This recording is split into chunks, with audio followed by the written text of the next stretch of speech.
Buenas noches, estimados asistentes. Les agradecemos estar conectados en esta primera experiencia de la Asociación Colombiana de Menopausia, capítulo Eje Cafetero. La reflexión consiste en crear y recrear la academia en diálogo con las comunidades y las expertas invitadas, actuando con ética, compromiso y valor sociocultural. La Asociación Colombiana de Menopausia, capítulo Eje Cafetero, desea informar que esta es una actividad de carácter social dirigida a la comunidad y que no está patrocinada por la industria farmacéutica. Por lo tanto, las personas participantes no tenemos conflicto de interés.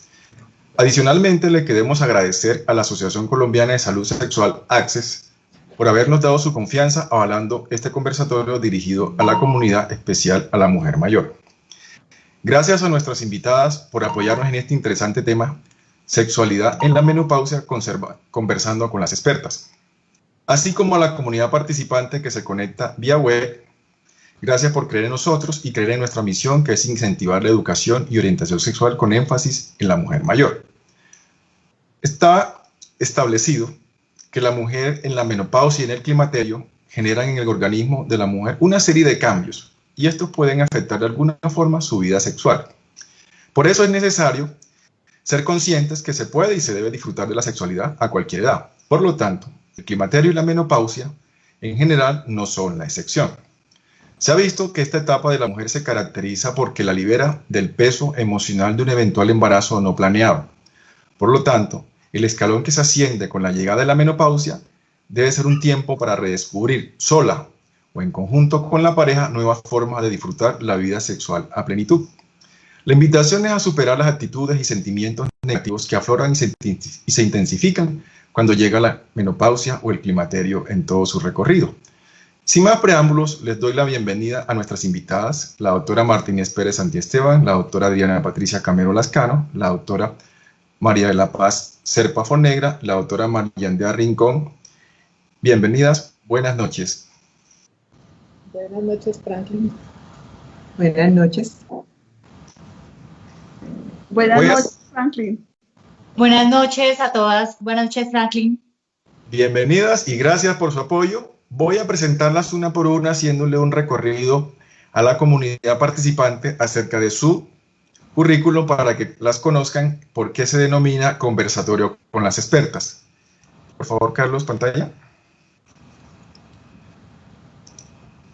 La doctora Marta Inés Pérez Santiesteban es especialista en epidemiología de la Universidad del Rosario y es especialista en ginecología y obstetricia de la Fundación Universitaria Ciencias de la Salud. Además, es experta en aplicaciones de láser para ginecología de la Universidad Nacional de Colombia.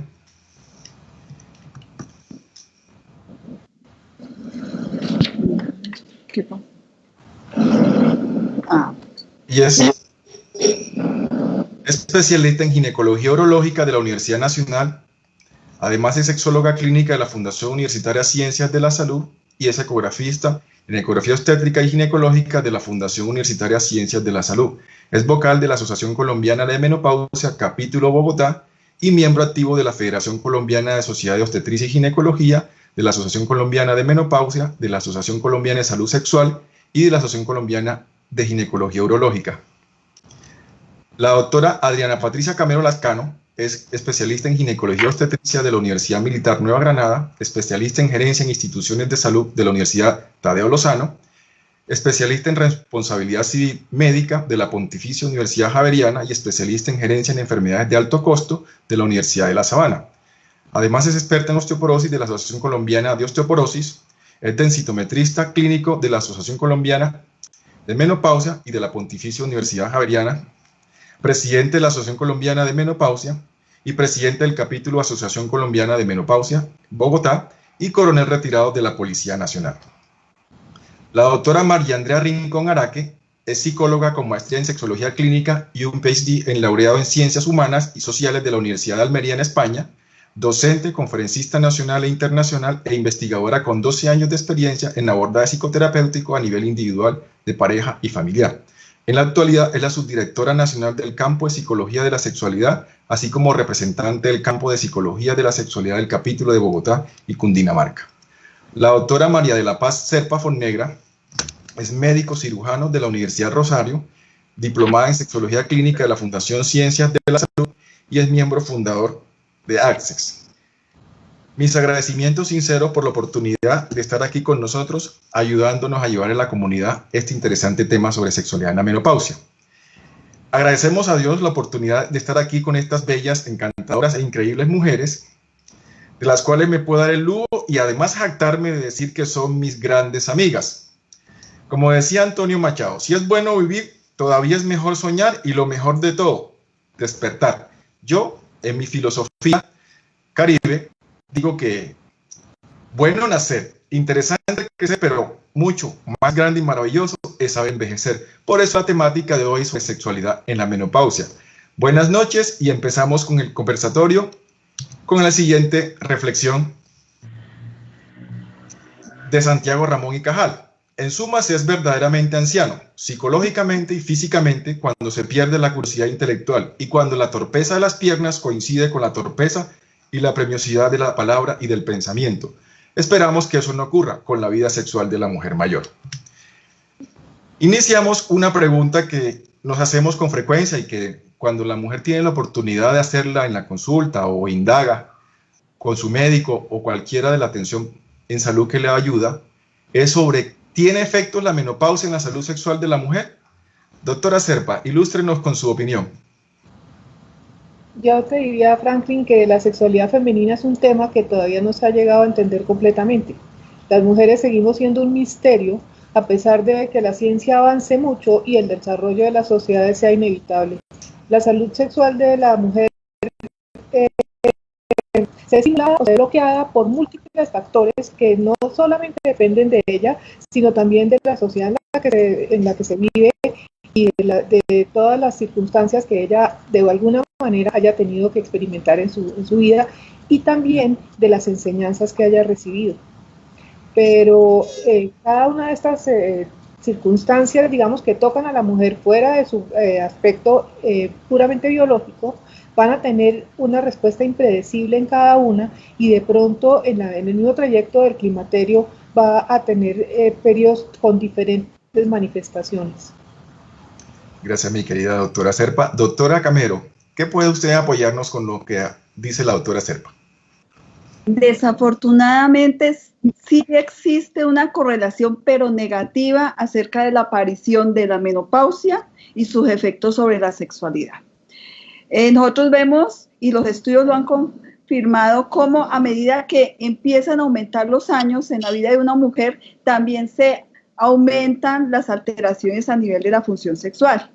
Y así como cerca de 2/3 de nuestras pacientes que están en la menopausia empiezan a presentar síntomas relacionados con la depresión de la producción de estrógenos, como ya sabemos todos, la parte de las osteomialgias, la parte de los sofocos, la parte del agotamiento físico y mental, la parte de esa labilidad emocional, la parte de toda la connotación que tiene que ver con la repercusión de esa depresión de los estrógenos en su sistema geniturinario, lo que denominamos el síndrome geniturinario de la menopausia, la parte de los sofocos, como había dicho.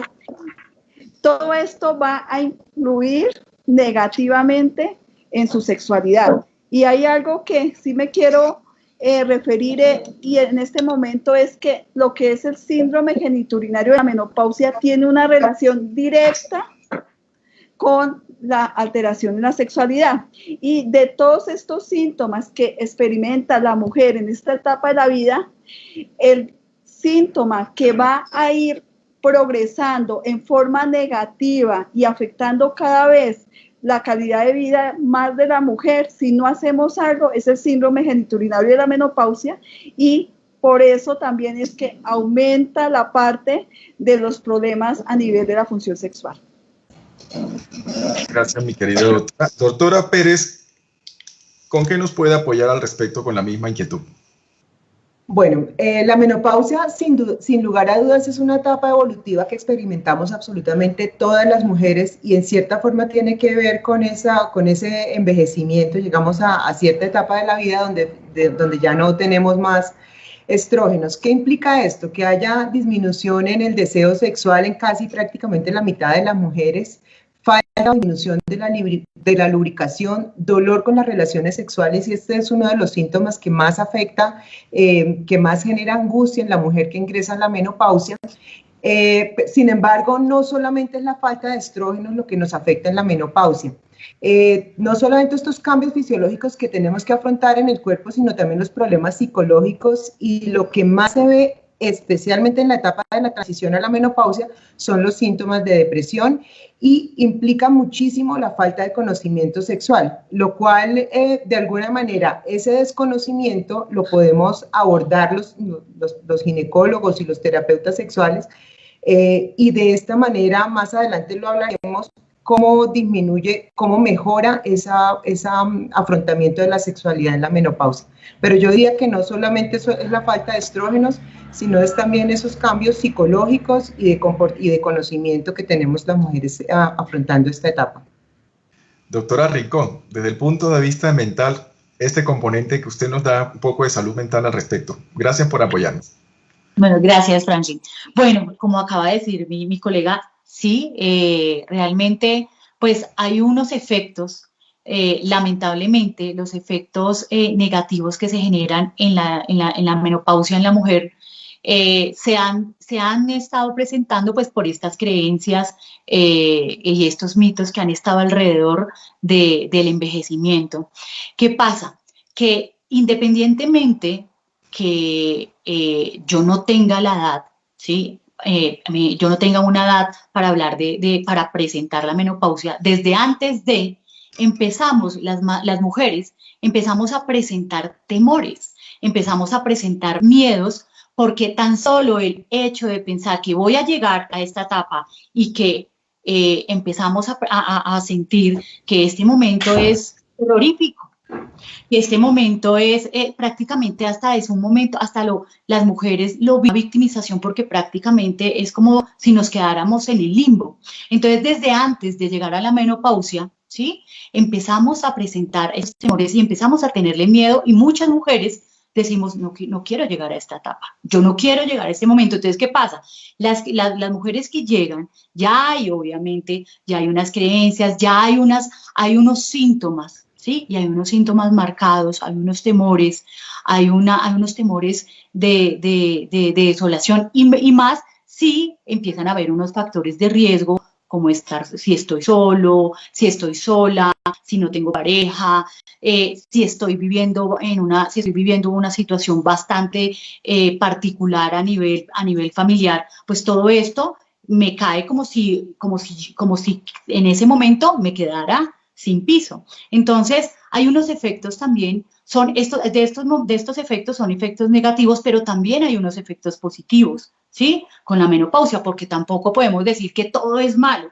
Claro, la misma cultura en la cual nosotros estamos se ha encargado en victimizarnos, pero también hay unos efectos que son positivos, pero que se necesita educación, ¿sí? Educación sexual, para poder decir que estos efectos se conviertan como un mecanismo de afrontamiento positivo para las mujeres. Gracias, mi querida doctora. Con estas apreciaciones parece que queda muy claro que definitivamente necesitamos más educación.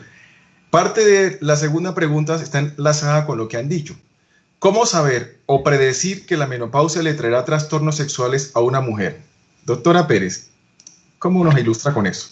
Bueno, hay básicamente tres aspectos fundamentales. El primero es el tiempo transcurrido desde que empezamos la menopausia, y básicamente la etapa de transición a la menopausia es la etapa donde más se muestra que hay disfunciones sexuales.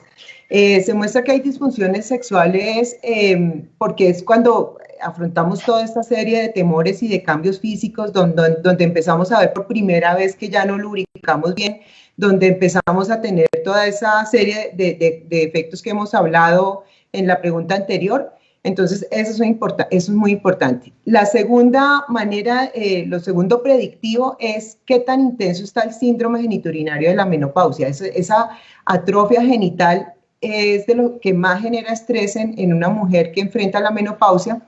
Y el hecho de tener pareja sexual también es importante, porque cuando la persona tiene una pareja sexual, puede generar una angustia marcada y una dificultad interpersonal, y eso es lo que caracteriza el decir que hay una disfunción, porque finalmente si hay una disminución en la lubricación o hay una sequedad en el área genital, pero no está generando afectación con la pareja, ya sea porque no se tiene, pues no genera angustia. Entonces, resumiendo, ¿qué predice que haya un trastorno sexual? Pues que la mujer esté cercana a la transición de la menopausia, que tenga síndrome genitourinario de la menopausia y que tenga o no pareja sexual. Y diría yo que son como las más importantes. Sin embargo, hay otras cosas que también afectan y que pueden predecir que haya afectación, y es, por ejemplo, la disfunción endotelial. Pacientes que tienen enfermedades ya sistémicas tipo hipertensión o diabetes que ya empiezan a afectar aspectos como la excitación y la lubricación, pues también podrían ser factores que afectan. Hay otros factores que pueden afectar, como el nivel de educación. Entre más educación tiene la mujer, puede haber mayor autoconfianza, mayor como percepción de la propia identidad, mayor calidad de pronto de relación con la pareja, mayor capacidad de poderse comunicar con la pareja. Entonces diría yo que como esos factores no solamente físicos, sino de circunstancias, hace que se pueda o no predecir que puede haber una afectación sexual. Doctora Rincón.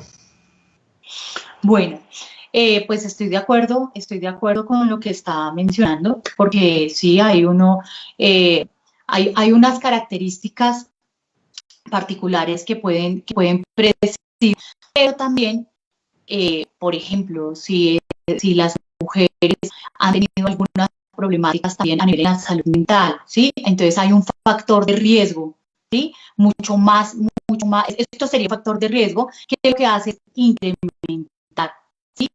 Que puedan empezar a presentar problemas de disfunciones sexuales. Aparte de esto, pues también el tener una historia de vida, una historia sexual restrictiva, no conocerse, no autoerotizarse, el tener también un compañero importante, que el compañero esté presentando disfunciones, alguna disfunción sexual, pues si la presenta en este momento, pues también se va a exacerbar esta sintomatología. Hay algo que lo decía ahorita, no sé si fue Marta, y es que muchas veces algunas mujeres tienen algunos síntomas, pero no quiere decir que tengan una disfunción sexual, ¿sí? Presentan algunas sintomatologías, que es lo que muchas veces algunos médicos, ¿sí? O también hasta nosotras mismas ya nos etiquetamos, porque cuando vamos a la consulta ya de una vez llegamos, porque muchas veces nos llegan muchos pacientes ya diagnosticados, ellos mismos se diagnostican. Entonces, esto no quiere decir que porque presenten unos síntomas, no quiere decir que estos síntomas, o no quiere decir que ya presenten un trastorno. Entonces, el hecho de que tengan una pareja y que la pareja presente un trastorno sexual, el que también la historia sexual hubiese sido restrictiva, importante, historias de traumas, historias de violencia sexual, porque no nos podemos olvidar de esto, que esto también tiene un impacto en la salud mental de la mujer y obviamente recae también en la vida sexual de la mujer. Muchas gracias, doctoras. Doctora Serpa, ¿algo más para agregar sobre lo que estamos hablando? Yo quisiera decir que muchas veces están tratando de partir la vida de una mujer antes de la menopausia y después de la menopausia. Y a mí me parece que si una mujer trae, como decía la doctora, historias, estigmas o disfunciones, la menopausia ni se las va a mejorar, ni se las va a cambiar o se las puede empeorar. Y no podemos olvidar que el hombre también envejece. Entonces, si es una pareja que va junta y que va junta por la vida, el señor no se quedó en los 30, el señor sigue y viaja con ella, ¿sí? Entonces, la vida de ambos va a cambiar un poco, va a tener una sexualidad diferente de pronto y van a tener un disfrute muy especial si lo buscan, si lo quieren. Pero para muchas mujeres la menopausia se va a convertir en la excusa perfecta para no volver a tener relaciones, porque como ya soy menopáusica, yo ya no tengo ganas. y el señor dice, como ella es menopáusica, ya no tiene ganas. Entonces, en parte también hay que educar al señor. Me parece que es importante educar a todos, a la pareja, a los hijos de la pareja y a nosotros mismos, educarnos para que se nos quiten todas esas telarañas y podamos afrontar la sexualidad propia y la de los demás con un poquito de criterio más amplio. Gracias, mi querida doctora. Doctora Camero. Bueno, yo creo que ya casi todo lo dijeron, pero sí me gustaría dentro de los antecedentes hacer énfasis en algunos. Uno es llegar y mirar, irse hacia el pasado y mirar si la paciente presentó, por ejemplo, un síndrome de tensión premenstrual, una depresión postparto, que hacen que puedan ser unos factores de riesgo a presentar esta parte o aumentar la disfunción sexual en la menopausia. Ese puede ser por un lado. Segundo, que su primera relación sexual no haya sido satisfactoria, que haya historia de violencia con su pareja y que se pueda acrecentar en este momento. Cuando uno va a mirar los estudios que dicen historia de violencia o mejor dicho, de que las forzaban a tener relaciones porque no querían su misma pareja, su compañero de vida, este porcentaje se incrementa en la menopausia. Procedimientos quirúrgicos, el paciente que tuvo desgarros grado 3, grado 4 durante un parto, una colpo que quedó muy restrictiva, pues esos son, sumados al síndrome genitourinario, son también factores que nos pueden predisponer a tener una disfunción sexual en el futuro también. Muchas gracias por esas importantes apreciaciones. Y de aquí surge una pregunta con base en lo que han dicho. Doctora Serpa, ¿a qué cambios psicológicos o emocionales se enfrenta una mujer en la menopausia y cómo afectan su salud sexual? Yo creo que el principal temor que tiene que enfrentar es el temor a envejecer.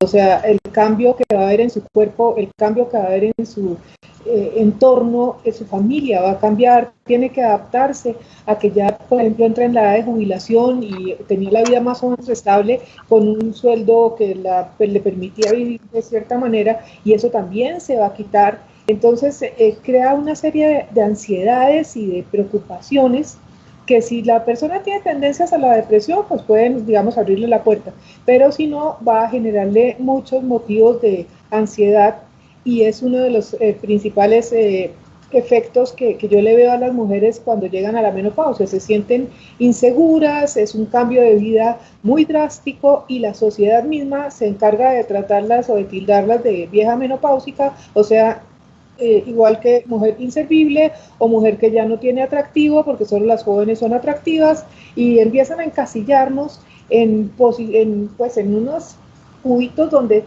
yo creo que no cabemos, porque somos una generación, la que digamos las menopáusicas de ahorita, somos una generación que viene de la década del 60 y del 70, donde la revolución sexual, que no fue una moda, sino toda una revolución cultural profunda, hizo que las mujeres asumieran la menopausia de una forma diferente. Entonces, yo creo que hay que empezar a limpiar un poco los vidrios y mirar para afuera con otra perspectiva.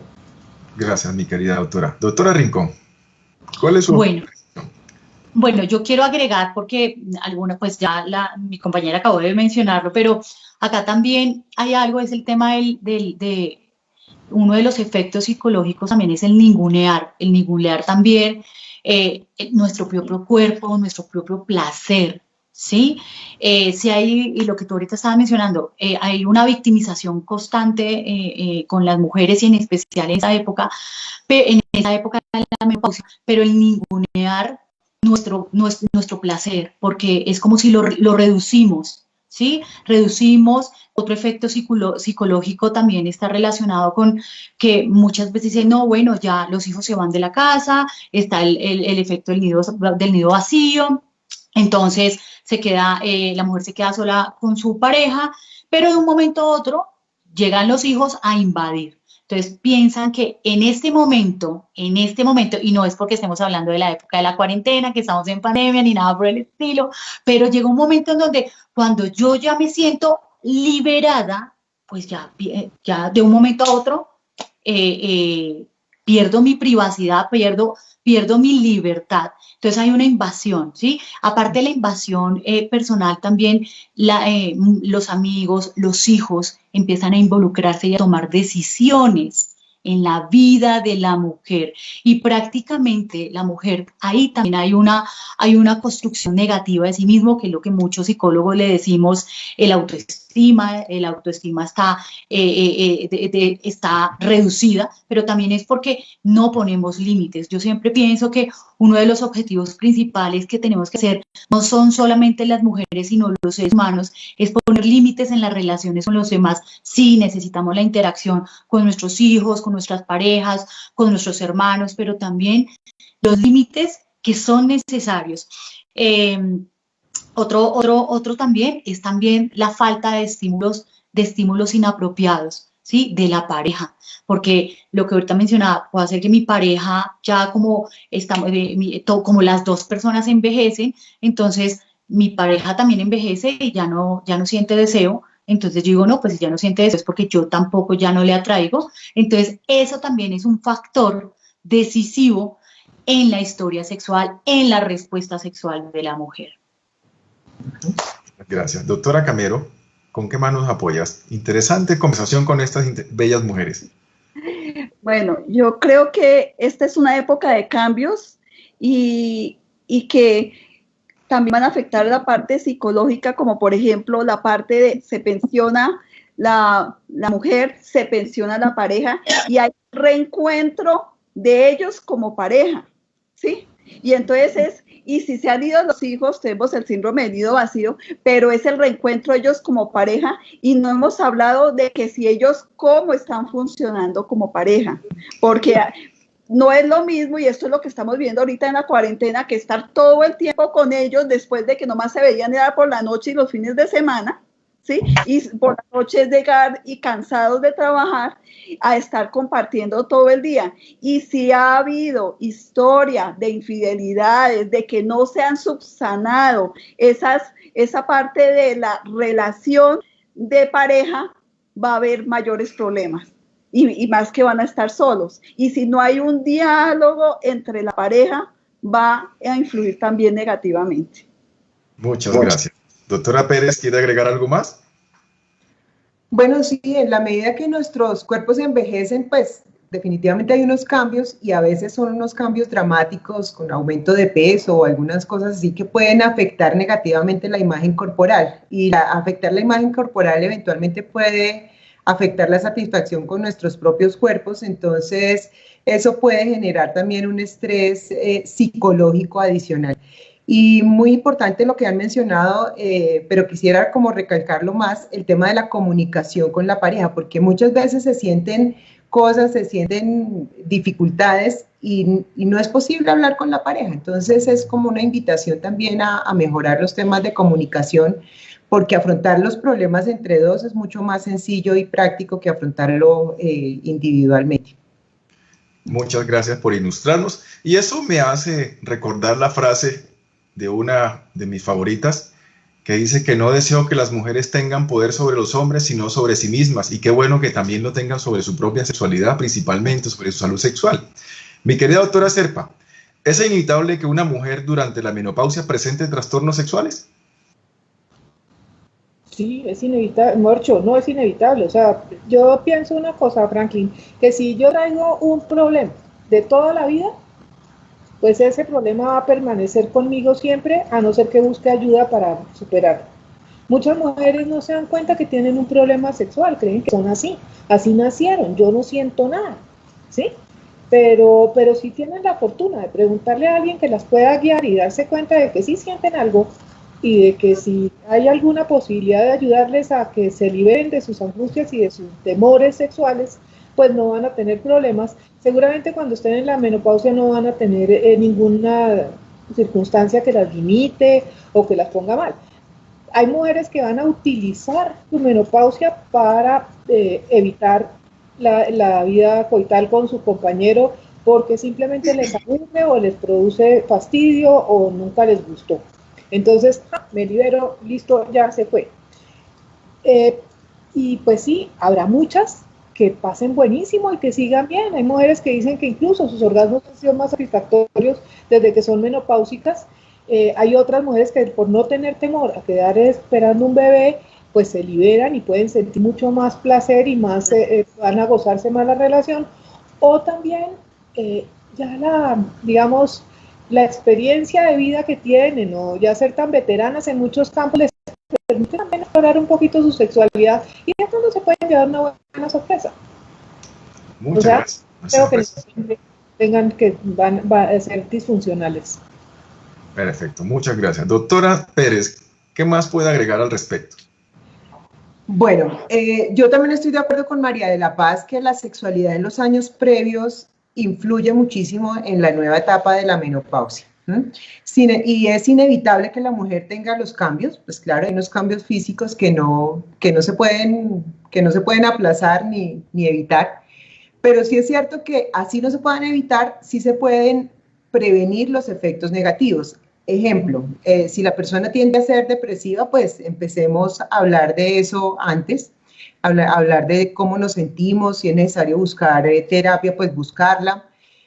También es importante hacer prevención acerca de la salud urogenital, es decir, empezar a hidratar, a lubricar, antes de llegar a la menopausia, a tener como, a poder, lo que decía, el poder del conocimiento, o sea, hay que educar a nuestras pacientes.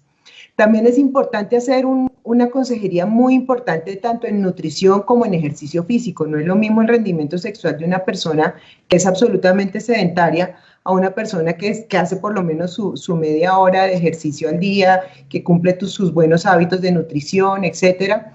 Y sobre todo la persona cuando está empezando la transición a la menopausia y está en la menopausia temprana, idealmente si no tiene contraindicaciones que empiece también la terapia de sustitución hormonal, porque recibir como un abordaje completo de la paciente sí nos va a hacer que esos síntomas que son inevitables los minimicemos y prácticamente pasen desapercibidos en cuanto a la calidad de vida. Doctora Camero, ¿qué puedo apoyarnos? Muchas gracias, doctora Pérez.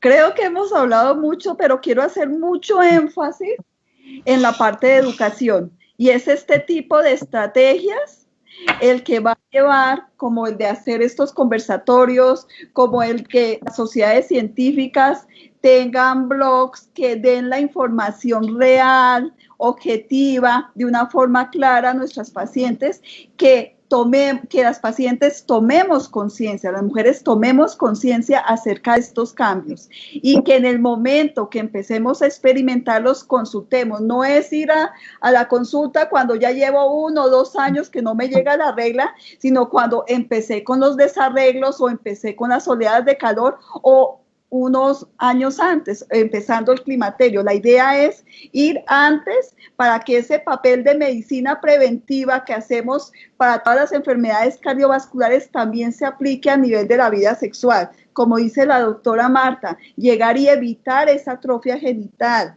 llegar y preparar su organismo con los hábitos de vida saludable, con la terapia hormonal de la menopausia, si no está contraindicada, a tener una mejor calidad de vida. Entonces yo creo es hacer énfasis en eso, en educación y acudir en el momento que se empiecen a presentar los síntomas, no cuando este deterioro de su vida sexual, este deterioro de su aparato genitourinario esté instaurado. Gracias por esos maravillosos aportes. Doctora Rincón, ¿tiene algo más que agregar? Pues realmente lo que reuniendo todo lo que acaban de mencionar es que la educación sexual es tan importante, en especial en cualquier momento, pero en especial, como estamos hablando de menopausia, en este momento. ¿Sí? Si realmente no tenemos las mujeres, y realmente gran parte de los efectos negativos que presentan las mujeres en esta etapa, es porque no ha habido una educación sexual adecuada, ¿sí?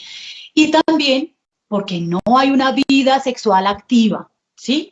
Porque obviamente después de tener tanto tiempo, de llevar mucho tiempo con la pareja, pues la frecuencia va disminuyendo y al ir disminuyendo, al llegar a esta etapa, pues entonces cerramos la puerta. Entonces cerramos la puerta, echamos candado y decimos, de aquí, hasta aquí fue. Entonces yo creo que y estoy de acuerdo que es necesario este tipo de espacios de desmontar y desmontar este tipo de victimización que se ha generado también hacia las mujeres en esta etapa, de hablar más de manera así, entre mujeres, de manera más natural, y compartir también estas experiencias, permite al resto de mujeres que se conozcan más y que se permitan, porque el objetivo es permitirse sentir placer. Si hay placer, realmente no vamos a presentar disfunciones o trastornos sexuales en esta etapa. Franklin. Sí, doctora Camila. Quisiera añadir algo, y es también en este momento hacer un llamado de atención a nuestros médicos, porque resulta que los médicos no estamos preguntando. Las estadísticas dicen que cerca del 4 a 5% de los médicos estamos preguntando acerca de la vida sexual de nuestras pacientes, ¿sí? Entonces, si nosotros no enfrentamos muchas de las cosas que no les preguntamos, es porque tenemos nosotros también muchos tabúes, no tenemos los conocimientos adecuados, pero no por ello debemos dejar de preguntarle a las pacientes. ¿Sí? Eso por un lado. Y en segundo, la paciente llega, se educa, se identifica que está sintiendo algo y va y consulta donde una persona que no tiene el conocimiento. ¿Y qué le dice el doctor? ¿Y usted qué espera si ya está en la menopausia? Entonces, sí es un llamado a nuestros médicos de que nos toca abordar estos temas, pero nos toca también llegar y nosotros capacitarnos en estos temas, porque la queja que les estoy contando nos la dicen los pacientes diariamente en la consulta y en los talleres que realizamos. Así es. Doctora, yo quisiera como complementar un poquito con respecto al comentario de Adriana. Muchas mujeres que van a la consulta ginecológica habitual, o sea, no consulta sexológica, sino consulta ginecológica de rutina, muchas veces, aunque tengan inquietudes desde el aspecto sexual, no los preguntan porque les da miedo que vayan a ser rechazadas por sus médicos o sienten vergüenza. Entonces, pues es un tema que sí el médico tiene que ser un poquito más activo en buscarlo. Se sabe que de la consulta ginecológica normal, una pregunta de rutina debe ser al menos un punto, una pregunta acerca de la vida sexual, y está confirmado en diferentes estudios que por lo menos de cada 2 médicos solamente uno pregunta, es decir, apenas la mitad están preguntando. Y lo cierto es que las personas, si van con un motivo de consulta específico de sexualidad, incluso no lo manifiestan dentro de los primeros 5 minutos de consulta. Tienen que como entrar un poquito en confianza con el médico. Entonces, también el llamado a que los médicos tengamos la capacidad de darle la confianza a la paciente para que la paciente pregunte, ¿cierto? Entonces, abordar el tema, darle la confianza a la paciente para que pregunte, y es claro para las pacientes que no importa si su médico es un hombre o una mujer, lo importante es que tengan la tranquilidad de poder preguntar. También es cierto que las mujeres que ya vienen siendo tratadas con tratamiento de reemplazo hormonal o para tratamiento de atrofia genital, para ellas es un poquito más fácil hablar espontáneamente de la sexualidad. Y también hay algunos médicos, ya sea por falta de formación o cualquier otro factor, les da miedo molestar al paciente. Entonces, yo mejor no pregunto porque no quiero involucrarme en una intimidad que de pronto pueda ser molesta para la paciente, que de pronto pueda ser desacertada. Y pues de eso no se trata, es simplemente el ginecólogo tiene la obligación de hablar abiertamente sobre la sexualidad de los pacientes. Y digo ginecólogo porque, pues claro, hay urólogos, hay médicos familiares, hay psicólogos, hay otras personas, pero quien más está muy al frente del tratamiento de la menopausia, pues es el ginecólogo. Muy bien. Doctora, ¿se puede agregar algo más? Sí, yo quería contarles que en un estudio que hice hace muchos años sobre sexualidad y menopausia, el 96% de las mujeres, cuando les pregunté de quién querían recibir información sobre su menopausia y sobre su sexualidad, contestaron que de su médico. Y es una vergüenza que los médicos no seamos capaces de poder mínimo ponerles el tema a las señoras. Es que no les vamos a dar una clase de educación sexual, ni vamos a hacer nada, o sea, simplemente permitirles decir, no siento nada, o tengo miedo, o me dolió, o fulanito ya no sirve para nada, yo qué hago, que me muero de ganas. Cualquier cosa, es abrirles la puerta. Y eso, eso me parece a mí que es medicina humana, no es una medicina encasillada, es una medicina donde se permite que la paciente se acerque a nosotros, haga su consulta, por lo menos suelte ese pedacito de hebra que le va a ayudar a hacer el nudo. Imagínese, doctora, que en el último Congreso Mundial de Menopausia se les hizo un llamado a los médicos por esa razón, porque no éramos capaces de preguntar acerca de lo que estaban sintiendo nuestros pacientes. Gracias por tan grande ilustración. De aquí de los participantes surge una pregunta muy interesante. ¿Cuáles son los beneficios en la salud sexual al usar hormonas para el tratamiento de los síntomas de la menopausia? Doctora Camero, ¿qué opina? Bueno, nosotros quiero hacer una pequeña introducción y es que usamos terapia hormonal de la menopausia cuando hay una de estas 4 indicaciones. La paciente tiene oleadas de calor, la paciente tiene un síndrome genitourinario de la menopausia, tiene una menopausia precoz, o sea, una menopausia antes de los 40 años, o en prevención de osteoporosis, ¿sí? Si no está contraindicada la terapia en ella. Entonces, obviamente, la terapia hormonal pues va a ayudar a contribuir a mejorar la presentación de estas 4 entidades que acabé de decir, pero con respecto a la sexualidad va a influir en 3 aspectos. El primero es que va a mejorar el trofismo de la vulva y de la vagina. El segundo va a tener una activación o va a influir sobre las terminaciones nerviosas a nivel de la vulva. El tercero, debido al péptido intestinal vasoactivo, va a aumentar la irrigación de lo que es el clítoris, la vulva, la vagina, ¿sí? Y debido también al óxido nítrico, va a aumentar la vasodilatación, influyendo todo esto sobre la dispareunia, la sequedad, mejorando el desempeño sexual, la consecución de orgasmos, y con base en ello también va a influir indirectamente en mejoría del deseo sexual, con respecto a que me fue bien, ya no me dolió, ya tengo ganas. Entonces, por ese lado.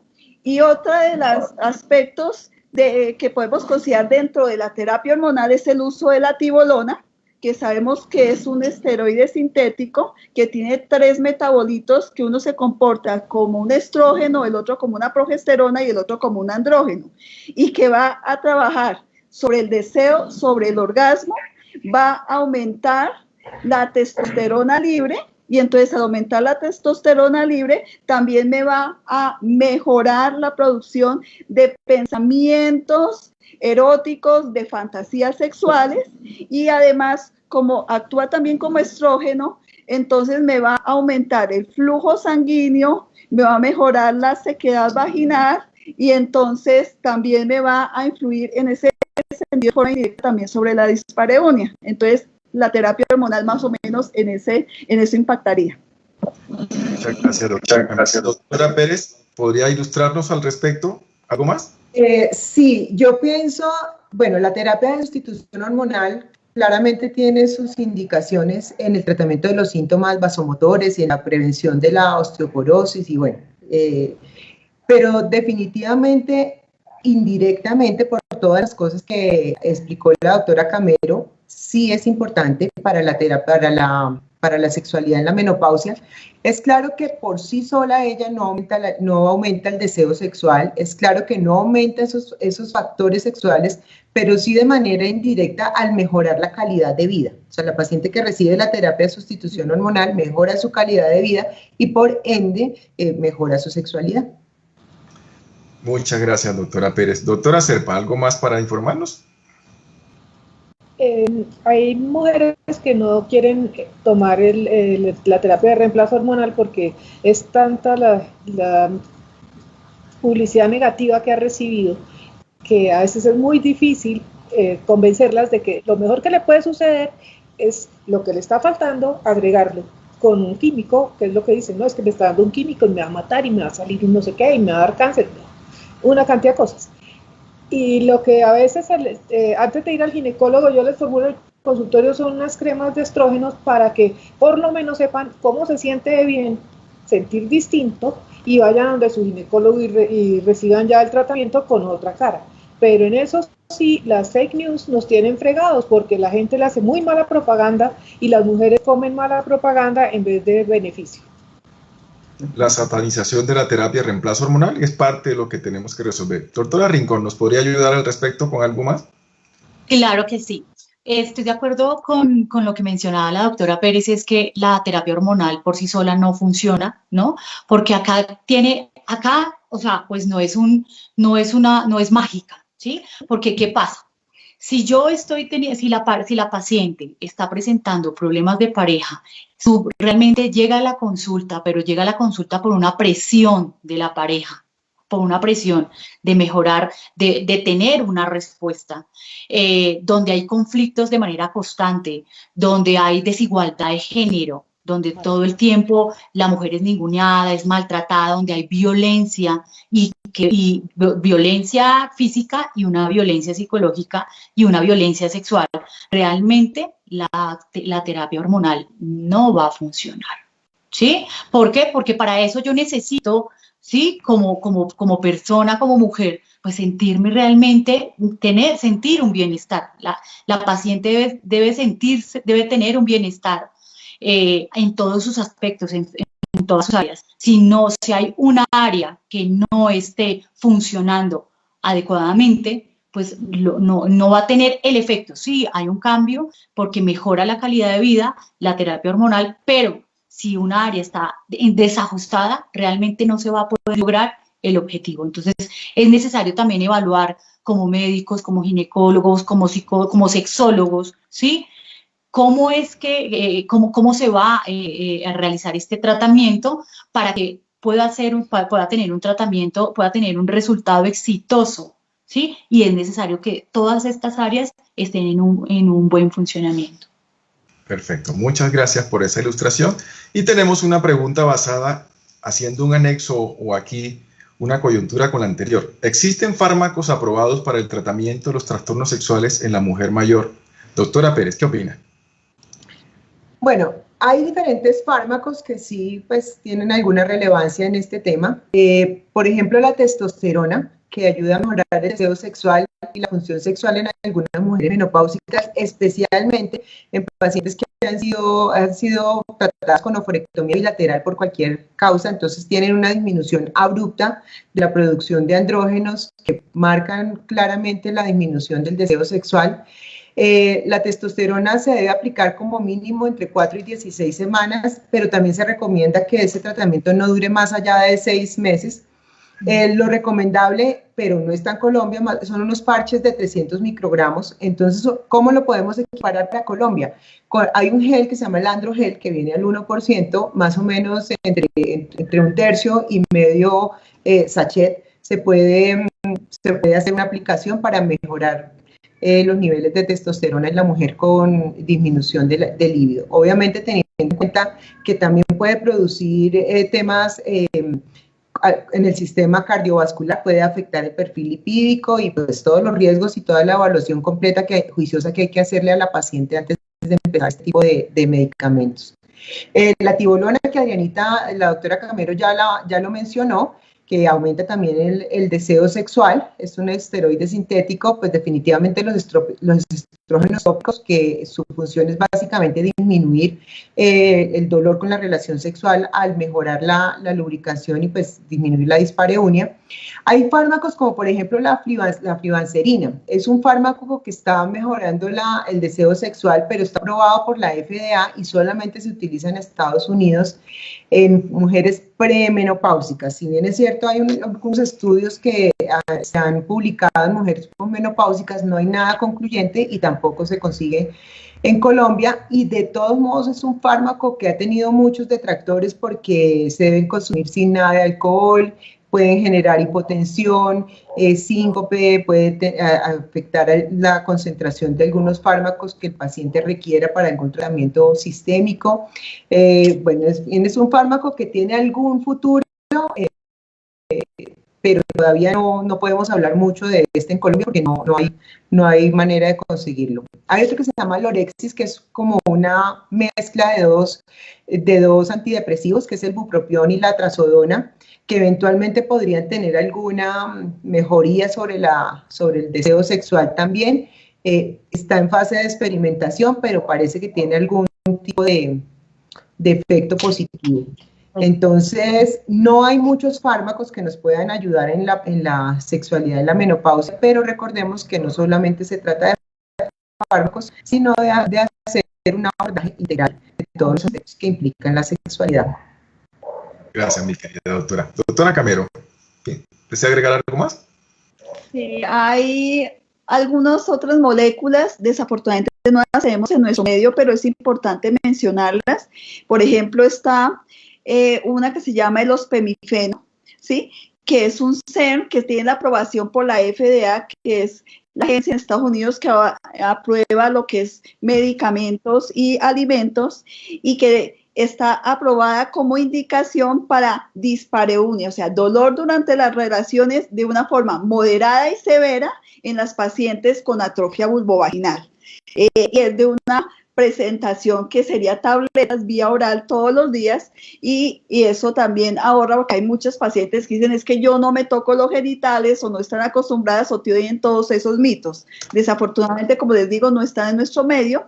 El otro es la DEA, también la de hidroepiandrosterona, que por vía vaginal de aplicación diaria también está indicada para dispareunia en pacientes con atrofia vulvovaginal, y se ha demostrado que va a disminuir el pH de la vagina, va a mejorar el trofismo de la vagina y mejora la lubricación. Entonces, pues esos dos desafortunadamente pues todavía no los tenemos en nuestro medio. Gracias, doctora. Doctora Serpa, ¿desea agregar algo al respecto? A ese respecto, no, pues que tenía una cosita metida en el alma. Muy bien. Yo a veces me preocupo porque hay mujeres sin pareja y entonces ya se siente en esas conversaciones como que quedan del todo excluidas. Y yo creo que pues una mujer que no tiene pareja o que no tiene una relación coital, porque por ejemplo el marido tuvo una cirugía radical por un cáncer, se debe sentir muy incómoda cuando los demás hablan de tener relaciones satisfactorias o no. Entonces, pues yo quiero es como hacer una invitación a que pensemos que hay mujeres que no tienen pareja, pero pasan también muy bien, o pueden escoger en un momento alguna pareja hermosa, o pueden simplemente pasar su vida sin tener una relación coital, pero ejerciendo su sexualidad de una manera satisfactoria, plena y bastante buena para ellas. Quedando claro que la sexualidad va más allá de la genitalidad. Exacto. El sexo es más que un pene y una vagina. Mi querida doctora Rincón, ¿algo más para informarnos, apoyarnos al respecto? Pues yo pues realmente pienso que pues ante todos estos cambios que las mujeres vivimos, ¿sí? Yo quiero terminar con esta frase, y es: ser diferente no significa, o vivir momentos diferentes del desarrollo, no significa ser superior o inferior, ¿sí? Lo que significa es aprender, ¿sí?, a vivirlos de manera satisfactoria y adaptarnos a estas circunstancias, a estas nuevas circunstancias que realmente cada etapa es una oportunidad para aprender, es una oportunidad para tener más permisos, y es una oportunidad también para abrirme a nuevos cambios. ¿Por qué no? Si estoy sola, darme la oportunidad de tener una relación, no necesariamente, porque muchas veces pensamos cuando llegamos a un momento de la vida que necesitamos tener una pareja estable, ¿sí? Y no necesariamente necesitamos tener una pareja estable, necesitamos tener algo puntual, donde sintamos placer, donde realmente nuestro cuerpo vibre, nuestras manos, nuestros sentidos se dejen llevar, donde nos permitamos vivir una fiesta de emociones, porque realmente es eso la sexualidad, ¿sí?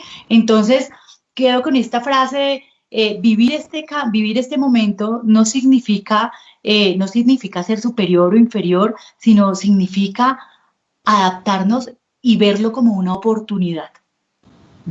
Gracias, doctora Rincón. Con su apreciación me hace traer a la mente una frase de una de las mujeres que más admiro, como es Anaïs Nin, cuando decía que la posesión del conocimiento mata el sentido de la maravilla y el misterio.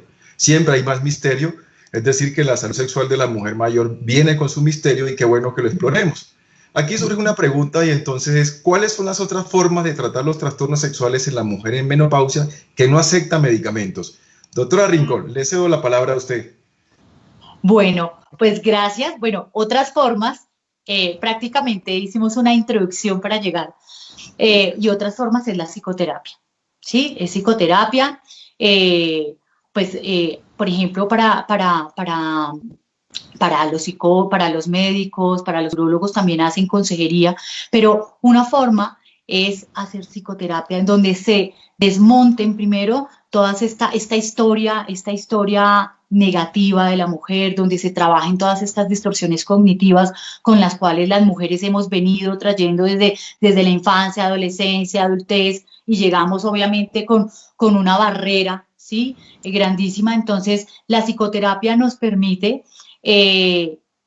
realmente modificar creencias, modificar actitudes, pero en especial para poder modificar una actitud yo necesito modificar esa creencia que me ha estado haciendo daño, y también pues por medio de unos ejercicios, por medio de ejercicios prácticos, y hay unos ejercicios que son súper sencillos, y es por ejemplo el hecho de que muchas mujeres no saben autoerotizarse, muchas mujeres no saben masturbarse, ¿sí? Nunca en la vida lo han hecho, y eso también es un factor de riesgo que incide en que estos fantasmas y estas creencias pues afecten la salud sexual de ella. Entonces, claro, obviamente yo no puedo llegar, porque muchas veces pensamos que no, es tan fácil decirle vaya a mastúrbese, vaya a autoerotícese. No, porque realmente cada mujer es diferente, cada mujer tiene una historia diferente, y obviamente estamos en una cultura vivimos en una cultura muy patriarcal, que de pronto muchas mujeres que en este momento nos están escuchando piensan, no, pero es que siempre están con el mismo cuento de que ahí siguen habiendo tabús, y no, ¿cuál es tabús? Y no, y realmente siguen existiendo tabús, siguen existiendo creencias erróneas sobre la sexualidad que siguen dañando.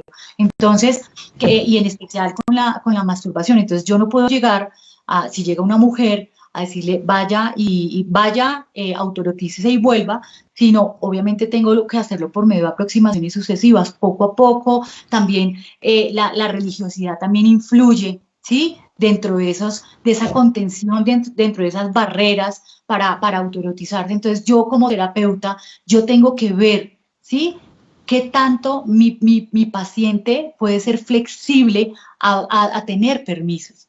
Entonces yo tengo que conocerla, yo no puedo, porque también perfectamente yo puedo llegar a transgredirla. Así como ahorita ustedes mencionaban que muchos médicos no preguntan y muchos ginecólogos no les preguntan sobre su historia sexual, hay muchos que las transgreden, ¿sí? Muchos que las dañan, que ellas les dicen, doctor, tengo ganas y recuerdo mucho una paciente que de 60 años me decía, doctora, me parece raro que yo así me lo dijo, yo chorreo. Yo lubrico muchísimo. Y el médico le dijo, usted se enferma, usted es una enferma, y realmente llegó a la consulta y me dijo, doctora, yo tengo una enfermedad porque el médico me dijo esto, y llegó sintiéndose culpable, sintiéndose minimizada, ninguneada, y qué peor, si se lo dice el médico, ¿cómo serán sus parejas sexuales? Porque no tenía una pareja sexual estable. Entonces, también ahí es importante, ¿sí? Que tener en cuenta pues estas características, el saber que cada persona es especial y que yo tengo que ver y actuar de una manera muy particular. Yo no puedo generalizar. Entonces, por eso es tan importante también la psicoterapia, y realmente cuando trabajamos la salud sexual de las mujeres, el enfoque debe ser integral, debe ser multidisciplinar, porque de esa manera realmente le vamos a ayudar. No solamente puede quedar en manos del médico o manos del psicólogo, no, realmente esto hace parte de un equipo, ¿sí? Multidisciplinar, porque el objetivo de todos es mejorar la salud sexual de las mujeres. y de los hombres. Gracias. En este caso de las mujeres. Mis queridas doctoras, ¿alguna tiene alguna apreciación adicional? ¿Nos quieren ilustrar con algo más? Parece que quedó todo claro con la intervención de la doctora Rincón, ¿no? Sí, quedó súper claro. Yo quisiera adicionar algunas cositas.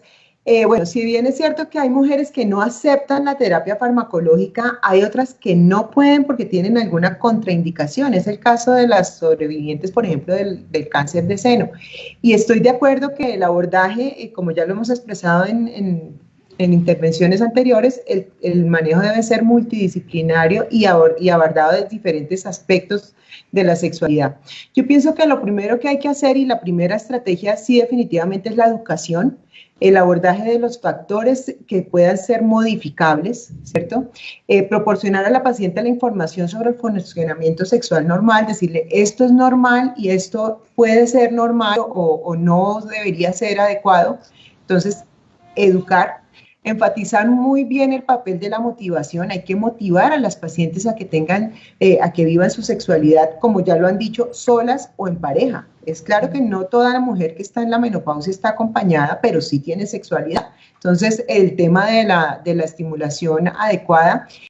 También es cierto que las relaciones de pareja, entre más estables y más placenteras sean, también ayudan a que se den cambios positivos dentro de ese comportamiento sexual. Hay que abordar muy bien los estados de ánimo, que recordemos, sobre todo en la etapa de transición a la menopausia, los estados de ánimo suelen afectarse y tiende a haber un porcentaje importante de mujeres que están afrontando depresión, y hay que manejarlas incluso llegando a tener que utilizar, así sea de manera transitoria, algún antidepresivo. Hay que insistir muchísimo en el estilo de vida sedentario. Así yo sea ginecóloga, yo tengo que explicarle a la paciente cómo hacer ejercicio, cómo hacer sus rutinas, cuánto es el tiempo por semana que tiene que hacer, los intervalos que tiene que hacer todo. Yo tengo como ginecólogo también que explicarle a la paciente cómo modificar su estilo de vida sedentario. Y también desde el abordaje de la historia clínica completa, yo tengo que mirar si esa paciente tiene alguna otra causa que le esté generando una disfunción sexual. Por ejemplo, las pacientes que tienen la prolactina alterada, que tienen trastornos de hipo o hipertiroidismo, las pacientes diabéticas, todas ellas pueden tener una afectación en su vida sexual que se las podemos abordar no solamente desde, pues definitivamente no desde la terapia. Entonces, bueno, hay pacientes que tienen enfermedades ginecológicas, urológicas, prolapsos de piso pélvico, incontinencia urinaria, etcétera, que también deberíamos saber abordar de manera adecuada, manejarlas de manera adecuada y con toda seguridad. La paciente manejando estas cosas que le generan angustia, vergüenza con su propia pareja, pues también podemos hacer pues un manejo adecuado no farmacológico. Y definitivamente, volvemos a repetirlo, involucrar a la pareja. Estando con la pareja podemos modificar los patrones de comunicación negativos, es decir, entre mejor diálogo haya y enseñarle a la pareja cómo hablar, porque a veces uno piensa que habla y simplemente hablar del clima o de cómo están los alimentos, pues no es hablar. Hay que tener una comunicación asertiva y ahí es donde la terapia, donde la terapia con psicología pues nos ayuda bastante. Incluso nosotros mismos tenemos que volvernos, el término que la gente utiliza jocosamente, ginecopsiquiatra, pues tiene mucho que ver porque el ginecólogo tiene que abordar esos aspectos. Y definitivamente en ese abordaje multidisciplinario, hacer una terapia cognitiva conductual, terapias conductuales, ayudan y no necesariamente en los temas específicos de deseo sexual, sino también pueden ayudar a mejorar el tema de los orgasmos, a ayudar como a hacer ese tema de autoaceptación de esta etapa. Entonces, pues sí, pienso que hay mucho que hacer desde el punto de vista no farmacológico. Gracias, mi querida doctora, por esta excelente disertación. Tenemos una pregunta que es muy frecuente dentro de la consulta del médico ginecólogo y es: ¿qué se puede hacer para afrontar la aparición de la sequedad vaginal después de la menopausia? Doctora Camero, ¿qué nos puede apoyar al respecto? Bueno, existe un abanico muy grande de opciones terapéuticas para llegar y tratar a una paciente que tiene una atrofia vulvovaginal o tiene un síndrome geniturinario. Dentro de ellas están desde cosas tan simples como cambios de estilo de vida. Entonces ahí es el abandono del tabaco, la disminución o supresión de las bebidas alcohólicas, la parte de disminución de peso, la parte de una higiene genital. ¿Qué es higiene genital? Nos están inculcando todos los días el jabón íntimo, todas esas cosas, cuando realmente pueden ser contraproducentes, pueden producir reacciones de contacto y pueden empeorar la sintomatología geniturinaria, ¿sí? También el uso de ropa interior de algodón. Esas cosas serían como las más importantes y bajar de peso en la parte de cambios de estilo de vida y hacer ejercicio. Lo siguiente, a nivel farmacológico tenemos la parte hormonal, que creo que ya la tratamos, ¿sí? Ya hicimos una revisión muy cuidadosa, y existe también terapias que son farmacológicas pero de índole no hormonal, como están los lubricantes durante las relaciones sexuales para disminuir la parte de la fricción, los hidratantes que aumentan la parte de retención de agua y que se adhieren a las paredes de la vagina, ¿sí? Se pueden hasta llegar y aumentar la humedad en un 300%, y en unos estudios han mostrado también que maduran el epitelio de la vagina. Existen estudios con vitamina D, con vitamina E, pero no muestran mayores logros, pero ahorita han surgido una serie de moléculas que se están utilizando, entre ellas están el policrisuleno, están el triticum vulgare, está el ácido hialurónico, el factor de crecimiento, que pueden ser también opciones terapéuticas porque van a ayudar a la reepitelialización de los tejidos, a esas fisuras, y van a mejorar también a la parte de la parte cicatricial de las fisuras y la parte de mejora del trofismo vaginal. Y además pues hay otras opciones que no son farmacológicas y que llevan más o menos ya más de 10 años, como está la parte de hacer láser para el síndrome geniturinario y hacer otras opciones como radiofrecuencia. Y ahí hay algo muy importante, es que cuando uno dice, no, es que yo voy a rejuvenecimiento para láser, resulta que eso no es un rejuvenecimiento, es que la paciente está sintomática. Los estudios me están diciendo que las pacientes pueden, como es algo que se va cronificando, hay estadísticas de 80-90% de presentación del síndrome geniturinario que de verdad está interfiriendo con su calidad de vida, con su relación de pareja, con su vida sexual, con su autoestima como mujer. Entonces, esos términos son inadecuados, y todas estas ayudas, desde la modificación de estilos de vida, las farmacológicas y las no farmacológicas, de verdad son herramientas muy importantes para el tratamiento de estas pacientes. Excelente ampliación de opciones. Doctora Pérez, ¿tiene alguna información adicional que nos quiera compartir?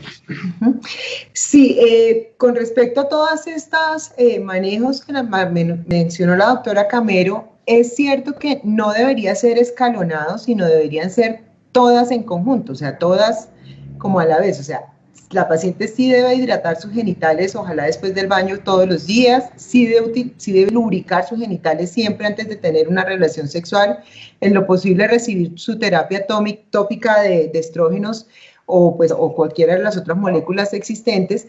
Pero también es cierto que, y quiero hacer un énfasis especial con el láser, que sí mejora, restaura significativamente la mucosa vaginal. Entonces hay pruebas significativas que disminuye el pH, luego mejora la flora vaginal, disminuyendo todo ese tipo de infecciones vulvovaginales que a veces están empeorando la menopausia, mejora todos los efectos, mejora la dispareunia, mejora la sequedad, pero además es una herramienta muy útil en pacientes sobrevivientes de cáncer de seno, por ejemplo, que no pueden recibir ningún tipo de terapia de sustitución hormonal.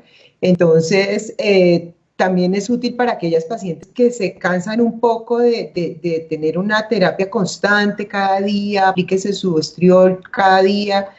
A veces se sienten un poquito agobiadas con ese tratamiento continuo. Entonces, digamos que el láser también ayuda en que la paciente pueda tener un tratamiento que le dure, que pueda ser a largo plazo, que sea seguro y que sea realmente eficaz. Entonces, realmente hay bastantes herramientas para manejar el síndrome genitourinario. Eso se quedaba genial. Muchas gracias.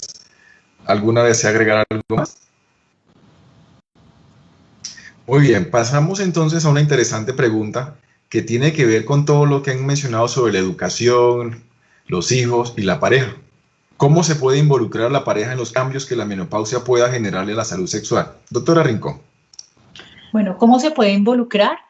Se puede involucrar, pues primero, la paciente llega a consulta y uno de los objetivos principales es que hay un mayor impacto cuando se trabaja en pareja que cuando se trabaja de manera individual, ¿sí?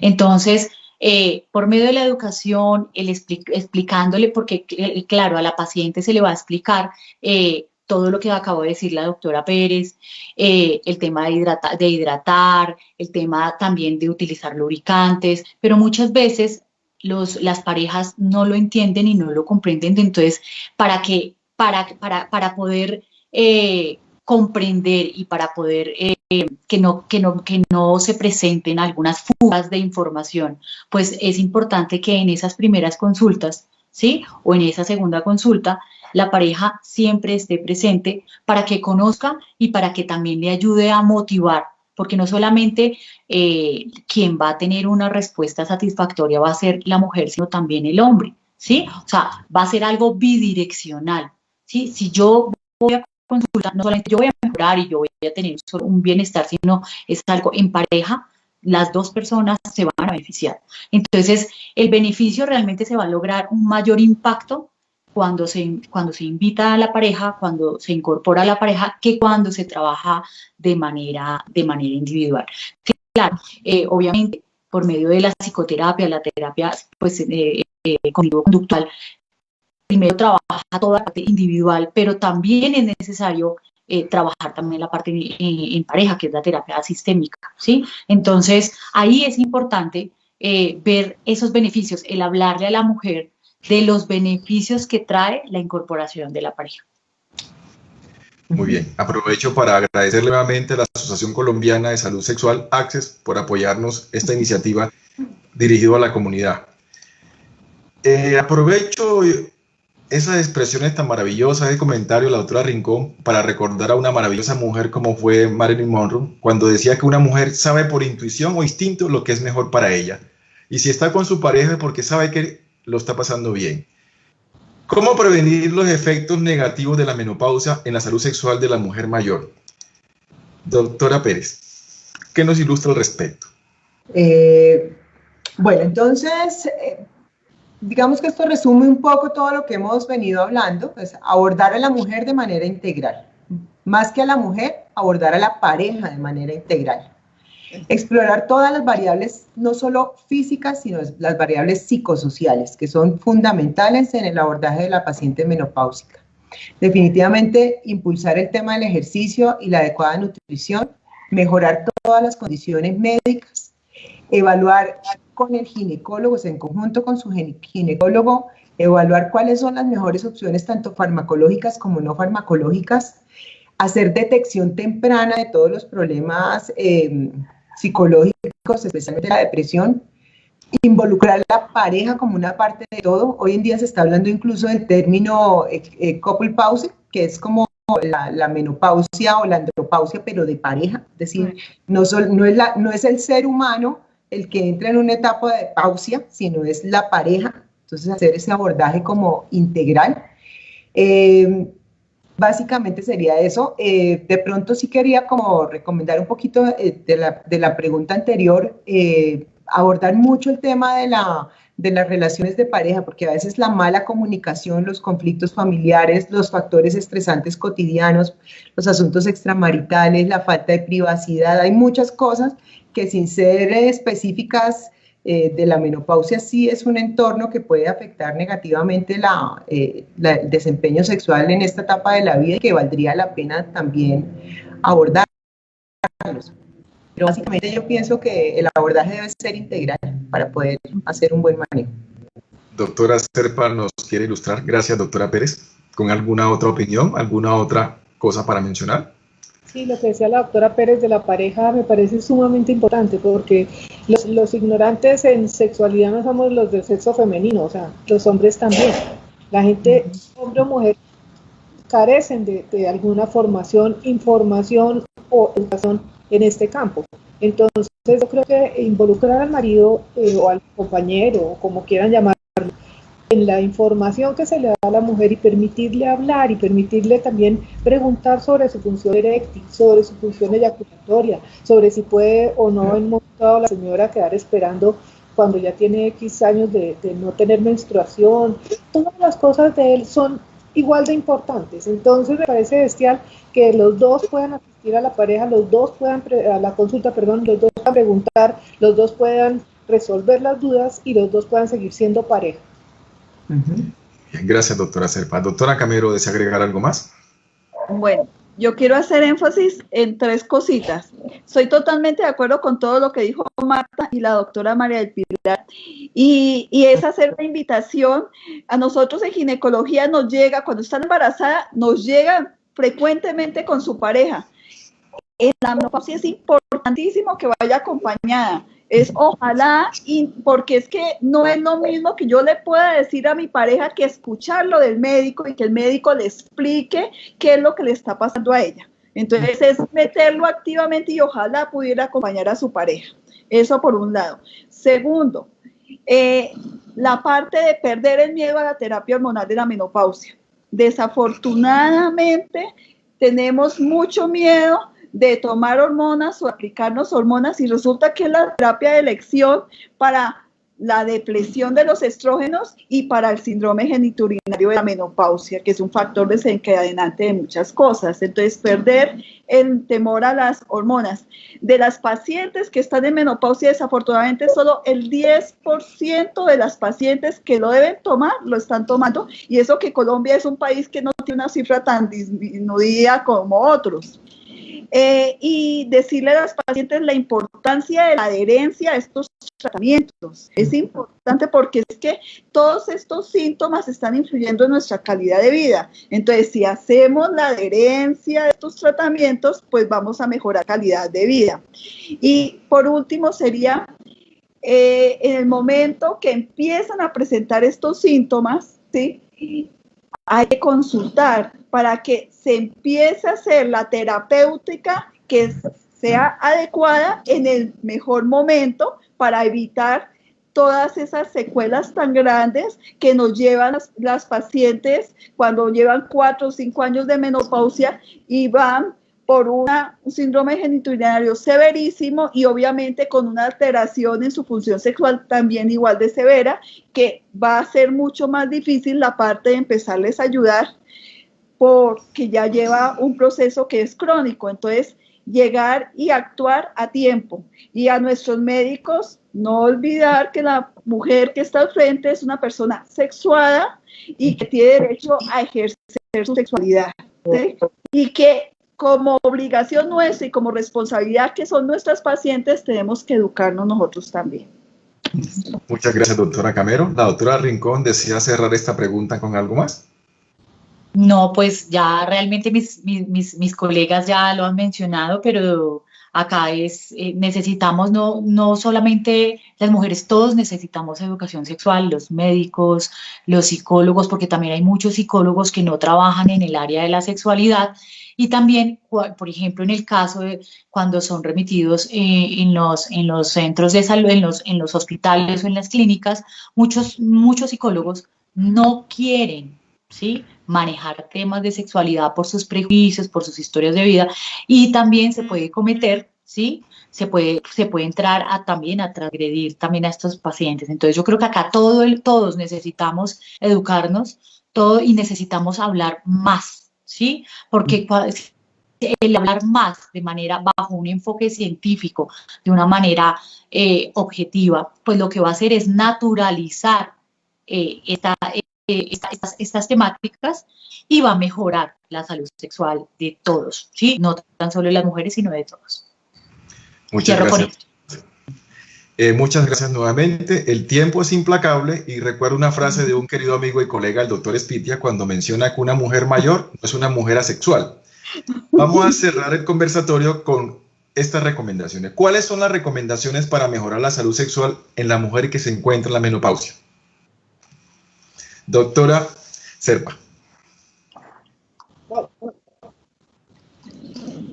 Las recomendaciones que recoja un poco de los mitos y de las mentiras con las que creció y de todas las situaciones que ya se dio cuenta que no habían funcionado para nada en su vida, ni para nada en su vida de pareja, y que disfrute, que se la goce. O sea, ahorita las mujeres que están, digamos, mayores de 50 años, son mujeres que no se ven ni viejas, ni enojadas, ni limitadas, ni sin empeño, ni sin empuje. O sea, entonces que se la gocen. Doctora Rincón. Bueno, mi recomendación es que es necesario tener una vida sexual activa, y las que no en este momento están acercándose a la menopausia, que la empiecen a tener, pero ya, ¿sí? Que la empiecen a tener, ¿sí? Porque realmente eso va a mejorar. Obviamente tampoco vamos a ir porque no, es necesario unos permisos, lo que acaba de decir la doctora, es que necesitamos, ¿sí? Educarnos, tener permisos y tener una vida sexual activa para reducir los riesgos de dificultades sexuales. Esa es mi recomendación. Gracias, doctora. Doctora Pérez. No, mi recomendación es hablar, preguntar, porque definitivamente las pacientes, o todos, no las sabemos todas, tenemos mitos, tenemos a veces malos consejos del vecino o de Google o qué sé yo. Mal aprendidos. Preguntarle a la persona idónea, asistir a una consulta, tómese el tiempo de ir y preguntar que vale la pena mejorar. La sexualidad es un componente súper importante de la calidad de vida, de la salud física y emocional, es un componente importante de la salud general. Entonces, procuremos tener una buena vida sexual. Gracias, doctora Pérez. Doctora Camero, ¿desea agregar algo más? Gracias, doctora Pérez. Debemos perder el miedo a hablar de sexualidad, bien sea con nuestra pareja, con nuestras amistades o con nuestro médico tratante. Eso por un lado.